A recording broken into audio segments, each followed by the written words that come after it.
Hello, everyone. It's good to see you all. Today, we will be briefly reviewing the topics discussed in the past few weeks. So far, we have covered facts about psychosis, facts about medication, facts about coping with stress, facts about alcohol and drugs, facts about healthy lifestyles, developing resiliency, effective communication, developing a plan to stay well, developing collaboration with mental health professionals, and a relative's guide to supporting recovery from psychosis. All of these topics have really helped us manage Andy's symptoms, but does this mean that we have to continue doing what we learned forever? Marissa, don't be silly. We can't do this forever.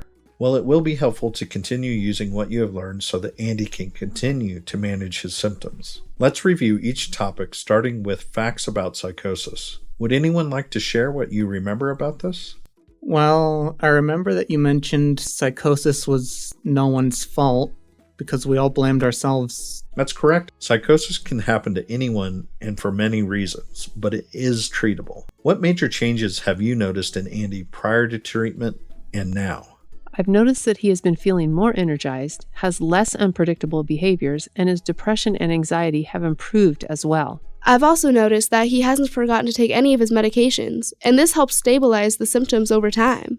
It makes me so happy that Andy hasn't hidden them under his mattress anymore. I check daily just to be sure. I'm so glad to hear this about Andy. Taking medications regularly can reduce the severity of symptoms and prevent relapses. How have you all been coping with stress? It's definitely still challenging when Andy's symptoms get more intense, but when this happens, I try to imagine a peaceful scene. She finally stopped nagging Andy all the time. It's great that you are using coping strategies, Marissa. Keep working on that. What about you, Andy? How have you been feeling? A little less stressed since I know how to cope more with my own psychosis. I'm glad to hear that, Andy. Have you been consuming any alcohol or drugs lately? We try to make sure he doesn't drink or use any drugs, since you mentioned that even small amounts of alcohol or drugs can trigger his symptoms or interfere with his functioning. Doctor, you need to address the fact that Lucas is always trying to give Andy alcohol. Grandma, it was only 2 times. I've caught Lucas trying to give Andy alcohol sometimes, but we have talked about it, and Lucas has agreed to set a good example for Andy from now on. It's a great thing that you have talked about the issue and found a way to resolve it. Are there any resilient qualities that have helped you cope? As a reminder, some resilient qualities include problem-solving skills, taking opportunities to grow and change, and using healthy coping strategies. Andy has gotten better at using coping strategies.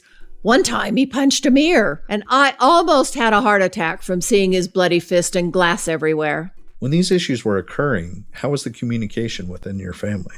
Andy sometimes had a hard time expressing his feelings, but we would usually take a time out and revisit the topic after. That sounds great. The last few topics we covered focused on developing a plan for Andy to stay well, collaborate with mental health professionals, and supporting recovery from psychosis. How have covering these topics helped with Andy's recovery? Well, creating a plan in case a relapse happens and talking with mental health professionals helped us prepare a lot. When Andy had his last relapse, I wasn't as scared as before since we were more prepared. Neither was I. I remember the first time I kept screaming at God about how he could do this to my grandson. But this last time, I was able to control my emotions more. I think I have been feeling better slowly about my psychosis, and I feel more in control of my life. Thank you all for sharing your experiences.